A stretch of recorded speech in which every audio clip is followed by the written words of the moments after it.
Praise the Lord. ഇന്നത്തെ പ്രഭാത ഭക്ഷണം. ഹൃദയത്തിലെ പാറ പൊട്ടിക്കുക.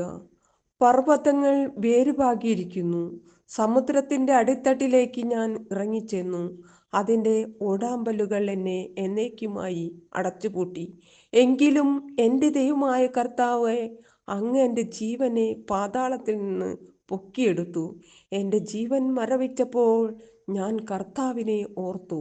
എൻ്റെ പ്രാർത്ഥന അങ്ങയുടെ വിശുദ്ധ മന്ദിരത്തിൽ എത്തി. യോന 2:6-7. എങ്കിലും യോന തൻ്റെ അനുസരണക്കേടിൻ്റെ ദുരാത്മാവിനെ അനുതാപത്തിലൂടെ പ്രാർത്ഥനയിലൂടെ പൊട്ടിച്ചെറിഞ്ഞു. മത്സ്യത്തിൻ്റെ ഉദരത്തിൽ വച്ച് യോന തൻ്റെ ദൈവമായ കർത്താവിനോട് പ്രാർത്ഥിച്ചു. അവിടുന്ന് നിലവിളി കേട്ടു. യോന പ്രവാചകന്റെ അടയാളമല്ലാതെ മറ്റൊരടയാളവും അതിന് നൽകപ്പെടുകയില്ല.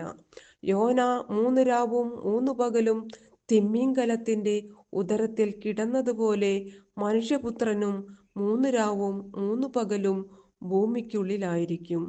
മത്തായി 11:40. ആകാശത്തിൻ കീഴിൽ വേറൊരു നാമമില്ലല്ലോ, യേശുനാമമല്ലാതെ, യേശുനാമമല്ലാതെ. മാനവരക്ഷയ്ക്കുഴിയിൽ വേറൊരു നാമമില്ലല്ലോ, യേശുനാമമല്ലാതെ,